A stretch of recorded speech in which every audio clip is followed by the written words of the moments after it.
Don't let this old man fool you, he still packs quite a punch. Let's talk about Oreocereus.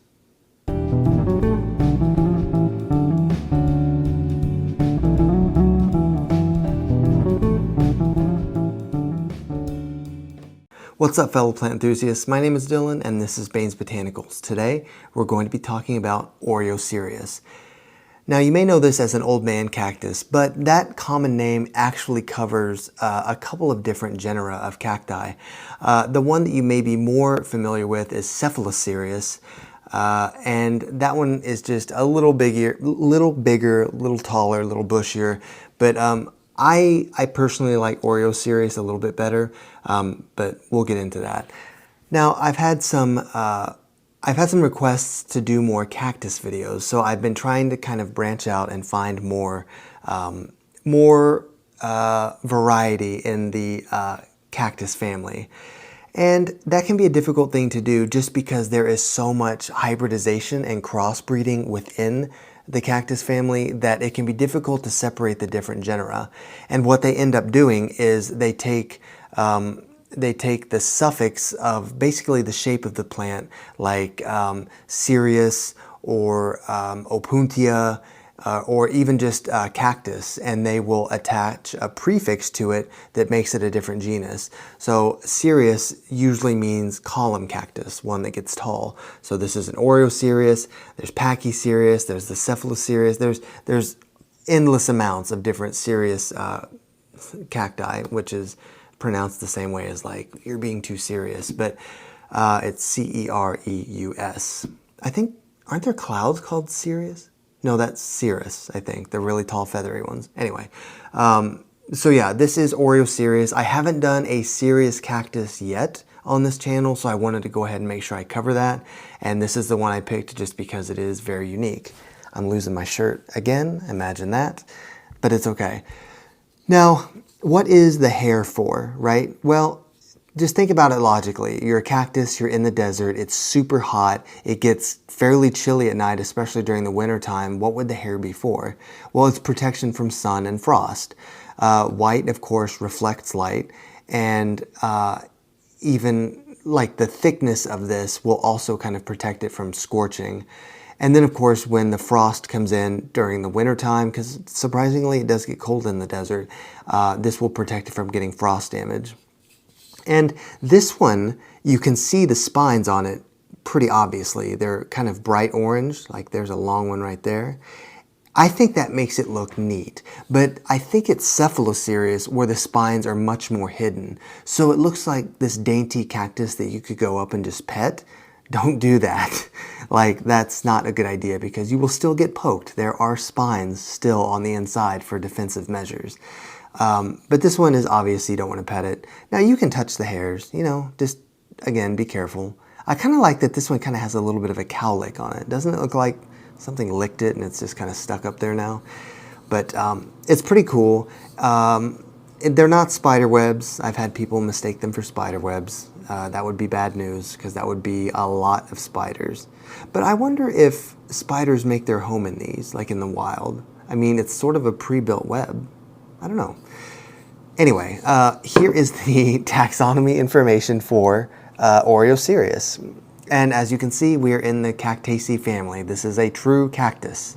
Anything that is not in the family Cactaceae is not a cactus. So yeah, as far as care goes, really simple, bright and direct light. These need bright light.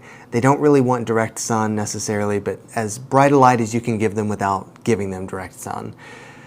Water, they like to be watered, but rarely. So let it dry out, let it stay dry for a little bit, and then water it.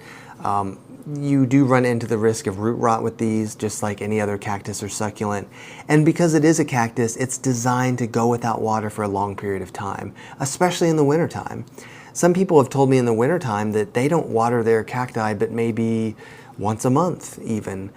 Usually I still stick with maybe once every couple of weeks in the wintertime, but you definitely want to cut back in the wintertime and you definitely want to increase during the summer. But no matter what, always let it dry out all the way and give it a couple of days of being dry. If it starts to get pruny, you've let it stay dry for too long. You definitely want to water it, but don't let it get to that point. Anyway, they don't need humidity because it's a cactus.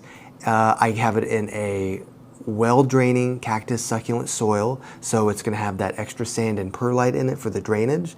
And it is in a terracotta pot so that we don't run into that soil staying moist for too long. The terracotta will actually wick the moisture away from the soil, so that's a good thing. And you can see that this one has quite a patina on it just from kind of the minerals and stuff. Even using reverse osmosis water like I do to water, I still run into the problem of minerals seeping out of the pot. So every now and then it's a good idea to wash your pots off, and maybe once a year give your soil a good drain. But yeah, or a good flush, I should say. Did we cover all the points? Oh, fertilizing. I would stick with like a cactus specific fertilizer, just because regular fertilizer is just going to have more of certain macronutrients that a cactus doesn't need, primarily because it doesn't have leaves. So there's not as much need for foliage growth because there's no foliage, right? So maybe go with a cactus fertilizer and do it twice a week. No, I'm sorry. Bi-weekly, so twice a month during the growing season, and during the dormant season, that's late fall, winter, early spring, don't do it at all. And I still err on the side of caution with fertilizing, especially with cacti and succulents, just because since they do retain that water, you don't really want them to burn. If you over-fertilize, you run into the risk of burning and potentially killing your plant, so just be careful about that. But other than that, I mean, cacti are really easy. They're some of the easiest plants to take care of. The biggest problem that people run into with cactus is that you overwater it. So as long as you're being careful about that, you'll have this guy for a really long time.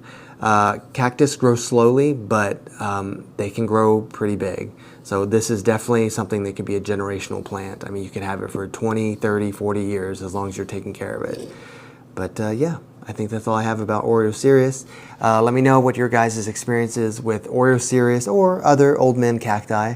I think they're kind of, I think they're striking, you know what I mean? When you see them on a plant shelf, they kind of stick out to you. So thank you guys so much for watching. Thank you guys so much for the likes and the subscribes and the comments and everything. Welcome to everybody that's new to the channel. I've got lots of plant videos you can go watch and maybe learn a little something, hopefully.